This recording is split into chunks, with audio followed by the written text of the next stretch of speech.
इस वक्त एक ही इदारा है जो ओनरशिप लेता भी है, लेकिन कभी छुप के लेता है, कभी खुल के लेता है। तो उसको खुल के ओनरशिप लेनी चाहिए। अगर वो नहीं लेंगे, वो ये समझेंगे ये सियासतदानों ने करना है, तो मुझे कोई, मेरी नज़र में कोई ऐसा सियासतदान है नहीं जो इस वक्त इस कैपेसिटी में हो कि उसके पास इतनी पावर्स हों। कॉर्पोरेट फार्मिंग तो अभी इदारे नहीं शुरू करवाती है बल्कि। जनरल आसिम मुनीर ने एक बहुत अच्छा स्टेप लिया और उन्होंने इस चीज़ को शुरू किया लिम्स के नाम से। मैं समझता हूँ कि ये एक ब्लेसिंग है पाकिस्तान के लिए, बहुत पॉजिटिव पॉइंट है। उससे आपका पूरा मुल्क जो है, आपके पास आने वाले वक्त में इतने डॉलर नहीं होंगे कि अगर आपके मुल्क में गंदम नहीं है तो आप बाहर से गंदम खरीद सकें। कम से कम उस हद तक तो आप खुद को फील हो जाएंगे ना कि आप कम से कम गंदम एक्सपोर्ट करने वाले मुल्क में चले जाएंगे। बदकिस्मती नहीं कि एक जरी मुल्क वो गंदम खरीदता है, मिसमैनेजमेंट है ना। चाहो का एक ही रास्ता है कि इदारा खुद आगे आए। तो हम दुनिया में वो बदकिस्मत कौम बने हुए हैं कि जो दुनिया में जोग्राफी लिहाज से एक बहुत अच्छी जगह पे है, मगर अपनी हमाकतों से अपने आप को लैंड लॉक कर लिया। आए रोज जो हम ये महंगाई और ये डॉलर का ऊपर जाना, उसकी एक बड़ी वजह चाइना के कर्जे हैं जो सूद में ज्यादा हैं। ईरान का रशिया के साथ मुआहिदा हो गया कि वो रूबल में और ईरानी करेंसी में डील करेंगे, और हम यहाँ पे सर्कुलर जारी करते हैं कि हमारी अफगानिस्तान के साथ ट्रेड होगी, वो डॉलर में होगी। विंड टर्बाइन वो बना रहे हैं 3 मेगावाट की। आप ये देखें 200 मेगावाट के जनरेटर्स बना रहा है, ये जो पूरे पूरे शहरों को बिजलियां दे रहे हैं। वो आपके पास कोई प्लान हो कि क्या होना चाहिए? मैं तो कोई पॉलिटिकल बात नहीं करूंगा, लेकिन 2018 से पहले एक पार्टी आई, इमरान खान साहब आए, और वो नारा था कि मुल्क बदलेगा, कौम बदलेगी, चेंज का एक नारा था ना। मैं किसी पॉलिटिकल उसमें बहस में नहीं जाता, लेकिन अमली तौर पे हालात, उसमें बहुत से कॉन्सिक्वेंसेस होंगे, पीटीआई के पास भी बहुत से उसके जवाबात होंगे, लेकिन मैं उसका एंड बता रहा हूँ कि उसका एंड क्या हुआ। उससे एक बड़ी तबाही पे हुआ। उसकी वजह क्या है कि प्लान नहीं है, कोई ओनरशिप लेने के लिए तैयार नहीं है कि ये मेरा मुल्क है और मुझे इसके लिए कुछ करना है, कोई भी पार्टी है। और मैं हकीकत आपको एक बात बताऊं, इस वक्त जो एक ही इदारा है जो ओनरशिप लेता भी है, लेकिन कभी छुप के लेता है, कभी खुल के लेता है, तो उसको खुल के ओनरशिप लेनी चाहिए। अगर वो नहीं लेंगे, वो ये समझेंगे ये सियासतदानों ने करना है, तो मुझे कोई, मेरी नज़र में कोई ऐसा सियासतदान है नहीं जो इस वक्त इस कैपेसिटी में हो कि उसके पास इतनी पावर्स हों। क्योंकि कोई भी आपका प्लान है, उसके लिए पावर चाहिए। और उस पाकिस्तान में जो जमहूरियत की सूरत हाल है, और जितनी वो अभी अपनी बड़ी इब्तदाई शक्ल में है, ठीक है, लोगों के अंदर उतना एक शऊर नहीं है कि वो उस तरह से उसको देख सकें। तो मैं ये समझता हूँ कि बचाव का एक ही रास्ता है कि इदारा खुद आगे आए। अपनी, जिस तरह किसी दौर में अयूब एक प्लानिंग लेके आया था, उस तरह एक प्लानिंग लेके आए।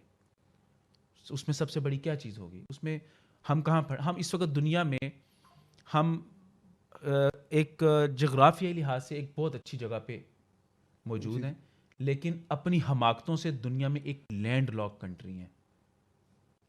कैसे?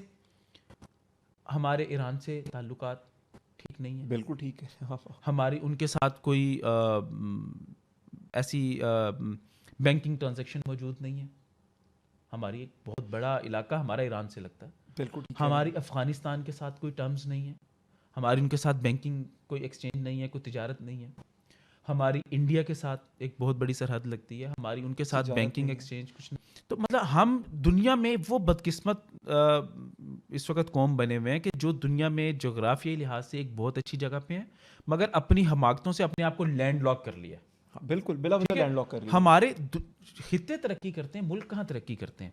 हम, चाइना है, चाइना तो एक बिजनेसमैन है ना। इस वक्त पाकिस्तान जितने कर्जों का बोझ बर्दाश्त कर रहा है, आए रोज जो हम ये महंगाई और ये डॉलर का ऊपर जाना, उसकी एक बड़ी वजह चाइना के कर्जे हैं जो सूद में ज्यादा हैं, जो हमें तकलीफ दे रहे हैं।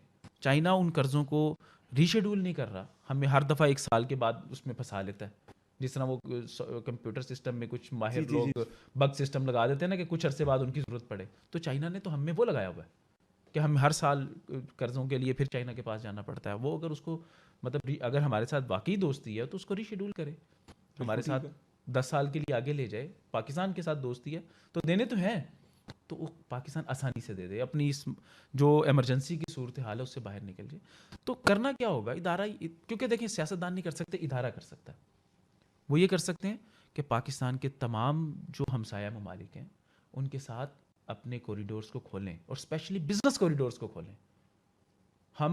मैं आपको ईरान की मिसाल देता हूँ, जो अभी मैं अभी फौरी वहाँ से ही आया हूँ, कि आप ये देखें कि पाकिस्तान में एक गाड़ी, एक कंपनी की अच्छी जो मुनासिब है, वो 1 करोड़ रुपए की गाड़ी है। हाँ बिल्कुल। और उससे ज़्यादा आरामदेह गाड़ी ईरान खुद अपने मुल्क में बना रहा है, जो वो 1,70,00,000 गाड़ियां बना के अपनी उनकी सड़कों पे चल रही हैं। 1,70,00,000 हाँ, गाड़ियाँ। वो खुद बना रहा है, टोटल ईरानी मेड गाड़ी है, और वो पाकिस्तानी 17 लाख रुपए, 16-17 लाख रुपए की गाड़ी है। ठीक है, वो खूबसूरती में शायद ये इन गाड़ियों से मुताबिकत नहीं रखती, मगर वो अपनी रिलायबिलिटी में इनसे ज़्यादा इनसे है। ज़्यादा अच्छी है। तो आप वो ट्रेड करें ना, आप ये इतना पैसा यहाँ से आपका मतलब डॉलर्स की सूरत में बाहर चला जाता है, जो प्रॉफिट जो गैर मुल्की कंपनियां पाकिस्तान में काम कर रही हैं। बाहर चला अब गया। मैं गाड़ी लेता हूँ 1 करोड़ रुपए की, आप गाड़ी लेते हैं, जितने भी पाकिस्तानी जिस लोग, ब्रांड से लेंगे तो वो बाहर- जो जिस ब्रांड से भी ले रहे हैं, वो क्या करता है, वो सारा पैसा आपकी हुकूमत को कहता है कि ये मेरा पैसा है, इसको डॉलर में कन्वर्ट करके दें, मुझे वापस बाहर लेके जाना है, तो वो बाहर ले जाता है। तो आप यहाँ के लोगों को कहें कि पाकिस्तानी जो सनतकार हैं उनको इकट्ठा करें, उनको कहें कि आप कंसोर्शियम बनाएं, हम आपको सहूलतें देते हैं, जिस तरह मोदी ने दिया इंडिया में, हम आपको सहूलतें देते हैं, आप यहाँ पे कार के प्लांट लगाएं, आप यहाँ पे कारपोरेट फार्मिंग का आगाज़ करें, आप यहाँ पे जो अपनी मतलब कंसोर्शियम बनाए और उन्हें इजाज़त दें कि आप यहाँ पे हाइडल जो है ना अच्छा, पावर ये प्लांट्स लगाएं। कॉर्पोरेट फार्मिंग तो अभी इदारे ने शुरू करवा दी है, मैं एक बहुत पॉजिटिव पॉइंट है वो, इनिशिएटिव ले लिया उन्होंने। बहुत पॉजिटिव पॉइंट है, उससे आपका पूरा मुल्क जो है, आपके पास आने वाले वक्त में इतने डॉलर नहीं होंगे कि अगर आपके मुल्क में गंदम नहीं है तो आप बाहर से गंदम खरीद सकें। कम से कम उस हद तक तो आप खुद बना को फील हो लेंगे। जाएंगे ना कि आप कम से कम गंदम एक्सपोर्ट करने वाले मुल्क में चले जाएंगे। बदकिस्मती नहीं कि एक जरी मुल्क वो गंदम खरीदता है, मिसमैनेजमेंट है ना। बिल्कुल ठीक है। ये हम खित्ते की मतलब हमारा खित्ता वो है जो सोना उगलता है, सही बात है। और हम वहाँ से खरीदते हैं, तो ये हमारी मिसमैनेजमेंट है। बंजर इस ज़मीनें पे पड़ी थी फिर मतलब जनरल आसिम मुनीर ने एक बहुत अच्छा स्टेप लिया और उन्होंने इस चीज़ को शुरू किया लिम्स के नाम से। मैं समझता हूँ कि ये एक ब्लेसिंग है पाकिस्तान के लिए, लेकिन उसके अलावा बहुत कुछ करने को। इंडिया के साथ आप ट्रेड शुरू करें, जब आपकी ट्रेड शुरू होगी, आपके टाइज डेवलप होंगे, तो आपके जंग के खतरात कम होंगे दोनों साइड से, क्योंकि दोनों साइड से आपके इंटरेस्ट डेवलप हो जाएंगे इंडस्ट्रीज़ के, और जब इंटरेस्ट डेवलप हो जाएंगे तो कोई भी नहीं चाहेगा कि जंग हो। बिल्कुल ठीक है। ठीक एक है, दूसरे की जरूरत बन जाएंगे, एक दूसरे की जरूरत बन जाएंगे और एक दूसरे को फायदामंद बन जाएंगे। ईरान के साथ शुरू करें, अफगानिस्तान के साथ शुरू करें, दुनिया अफगानिस्तान के साथ बिजनेस कर रही आपने है, बल्कि चाइना बताया कर रहा है। कि ईरान ने रशिया के साथ जो ट्रेड स्टार्ट किया वो रशियन के वो हाँ, अब ये देखें ना, दुनिया में किस हद तक आगे चला गया कि ईरान का रशिया के साथ मुआहदा हो गया कि वो रोबल में और ईरानी करेंसी में डील करेंगे, आपस में अपनी करेंसी एक्सचेंज करते हैं। अपनी करेंसी डॉलर को उन्होंने माइनस कर दिया। ठीक है, और हम यहाँ पे सर्कुलर जारी करते हैं कि हमारी अफगानिस्तान के साथ ट्रेड होगी वो डॉलर में होगी। मतलब हालांकि वो पहले एक ऐसा मुल्क जिस पे और अफगानी में हो रही थी, बिल्कुल हमने एक सर्कुलर जारी करके उसको डॉलर में कन्वर्ट करवाया। हाँ तो यानी कि जिस मुल्क में सैंक्शंस लगी हुई हैं बहुत ज़्यादा, वो इस टाइम के ऊपर तरक्की कर रहा है। हाँ जी, और जो हम लैंड लॉक खुद होके बैठे हुए हैं, कोई सैंक्शंस नहीं है हमारे ऊपर, कोई कुछ नहीं है, लेकिन हम लैंड लॉक होके बैठ गए हुए हैं। उसमें हमारी हमाकतें, उसमें कई दफ़ा मतलब बुरा वक्त बहुत सी कौमों पे आ जाता है, बहुत से ख़ानदानों पे आ जाता है, बहुत सी कंपनीज पे आ जाता है, लेकिन उससे निकलने के लिए लोग एफर्ट्स करते हैं। लेकिन यहाँ पे मसला इस वक्त अलमिया अदील साहब ये है कि एफर्ट्स करने के लिए कोई तैयार नहीं है, क्योंकि वो कहते हैं मैं ये कौन सा मेरा है। बिल्कुल ठीक कह रहे हैं। ओनरशिप नहीं है किसी के पास, और ओनरशिप हो भी तो वो ओनरशिप लेने के लिए तैयार नहीं है, वो कोई ऐसे स्टेप्स लेने के लिए तैयार नहीं है। उसको लगता है कि मेरे ये चंद 2-4 सो कॉल्ड वोट्स जो है ये ख़राब हो जाएंगे, वो उसके लिए कोई बोल्ड स्टेप लेने के लिए तैयार नहीं है। तो ये बहुत ज़रूरी चीज़ें हैं। बिल्कुल ठीक है। तो गाजी भाई, मुझे जो ये बातें आपसे पता चली थी तो मैं ख़ुद ना बड़ा परेशान हुआ था, और मैंने सोचा था कि एटलीस्ट ये जो बातें, क्योंकि हर एक के पास तो इतने वसाइल नहीं होते कि उनको कोई इनवाइट करे और वहाँ पर कोई चला भी जाए तो उसको इतनी चीज़ें देखने का मौका नहीं मिलेगा। क्योंकि आप अदिल भाई आप ये देखें कि मतलब मैंने वहाँ देखा कि एक फैक्ट्री में हम गए, वहाँ पे वो 3 मेगावाट की ये जो विंड जो है ना, विंड टर्बाइन वो बना रहे हैं 3 मेगावाट की। आप ये देखें, हमारा जो पूरा इलाका है नॉर्दर्न एरियाज़ का, GB का, वहाँ पे मतलब सर्दियों के मौसम में वहाँ पे ख़त्म हो जाती है ये टूरिज़्म। उसकी वजह होती है कि रास्ते बंद हो जाते हैं और फिर वहाँ पे सहूलतें नहीं होती। मतलब मैं मिसाल दे देता हूँ नारायण की, कि अभी रास्ते बंद हो जाएंगे और उसके बाद वहाँ पे बिजली नहीं होगी, क्योंकि वहाँ पे बिजली छोटे छोटे उन्होंने वो लगाए हुए पानी के ऊपर, उससे चल रही है, तो वो पानी बंद हो जाता है, बर्फ़ जम जाती है। अब अगर वहाँ पे वो विंड टर्बाइन लगा दी जाए तो वहाँ पे हीटिंग सिस्टम आ जाएगा तमाम होटल्स में, और गवर्नमेंट वहाँ पे मुहैया करे बड़े टूरिज्म ट्रॉलर्स चल को, सकता वो है वहाँ रोड्स भी पर, खुल जाएं, बिजली भी बनेगी और बिजली टूरिज्म भी भी होगा। बनेगी, टूरिज्म इम्प्रूव होगा ना। मतलब वहां पे वो ईरान बना रहा है, वो 200 मेगावाट के जनरेटर्स बना रहा है, 200 मेगावाट के मेगावाट के, जो पूरे पूरे शहरों को बिजलियां दे रहे हैं वो। मतलब उस पे वो मैंने बनते हुए देखे हैं। तो बहुत तकलीफ होती है कि हम बहुत पीछे हैं। हम क्या कर रहे हैं? हम दुनिया की एक सिर्फ मंडी बन के रह गए हैं। जिसका दिल आता है वो आता है यहाँ पर, अपनी हाँ, बाइंग करता है, प्ले करता है और चला जाता हम है। एक चरागाह की सूरत में हैं। मतलब पाकिस्तान, अ, भुट्टो साहब ने अपने बहुत से अच्छे काम किए होंगे, लेकिन जो नेशनलाइजेशन है उसने तो मुल्क को दोबारा उठने नहीं दिया ना। तो हमें तो उसको दोबारा से उठाना है, इंडस्ट्री को, दोबारा ग्रोथ। अपनी एग्रीकल्चर को। यही तो चीज़ें हैं जो हमें बचा सकती हैं।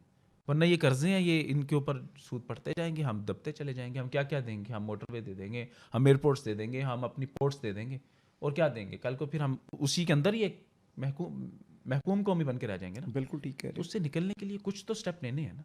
हो गाजी भाई, बहुत ही ज़्यादा अलार्मिंग सिचुएशन है। मैं चाहूँगा कि ये बातें आपकी आवाम तो सुनेगी, लेकिन अब जो जो डिसीजन मेकर हैं वो भी सुने। मुझे लिटरली, मेरा काश मेरे वसाइल होते तो मैं नॉर्दर्न एरियाज़ में विंड मिल्स, अगर ईरान से ही रिक्वेस्ट कर रहा था यार किस तरह लगानी है, बता देते हमें वो, तो हम वहाँ पर लगा के टूरिज्म इंक्रीज कर सकते हैं। जगह पड़ी हुई है, खाली पड़ी हुई है, एक इनिशिएटिव बहुत अच्छा है। लेकिन हमारे पूरा पूरा पूरा नॉर्दर्न एरिया हमारा, मतलब सवात है, नारान है, जीबी है, कश्मीर है, हम सब जगहों पे वो लगा के, और वहाँ पे वो अपने लोगों को, एक तो वहाँ की आवाम को सहूलत मिले। उन पे आरओआई क्या होगी, रिटर्न ऑन इन्वेस्टमेंट क्या होगा, और वो और ऐसे इन्वेस्टमेंट है जो मुल्क को भी फायदा दे रही है, उसके ऊपर रिटर्न इंटरेस्ट भी आ रहा है। देखें, टूरिज़्म पूरी दुनिया में बहुत ज़्यादा प्रॉफिटेबल बिजनेस है, ठीक है। इसमें पूरी दुनिया को आप बुलाते हैं। आप उसके लिए पाकिस्तान में एक कानून साजी होनी चाहिए।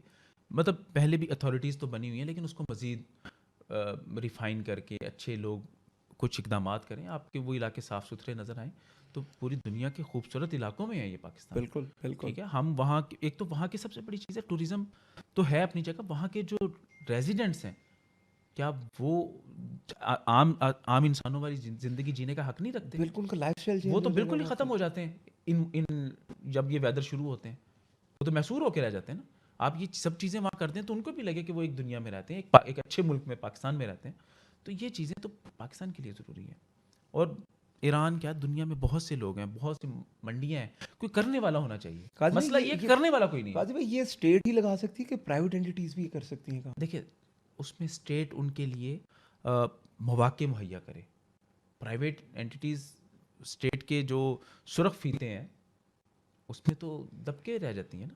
वो तो स्टेट खुद, जिस तरह मोदी अपने मुल्क में खुला, उसने कहा आप जो जो कवानीन तब्दील करवाना चाहते हैं अपने बिजनेस अपॉर्चुनिटीज़ के लिए, अपने बिजनेस के लिए, लोगों की वेलफेयर के लिए क्या क्या करना चाहते हैं उसने अपने मुल्क के लिए। हमारे से तो उसकी दुश्मनी है, लेकिन क्या इंडियंस, उसका जादू नहीं चलता इंडिया में, बिल्कुल ठीक कह रहे हैं आप। ठीक है। वो क्यों चल रहा है? क्योंकि वो लोगों के लिए मौके मुहैया कर रहा है। बिल्कुल बिल्कुल। इंडस्ट्रियलाइजेशन कर दी है उसने पूरे इंडिया में। इंडिया में इस वक्त S class, Mercedes S Claas India में बन रही है, आईफोन इंडिया में बन रहा है, ठीक है। तो वो अब मौके पैदा करे स्टेट।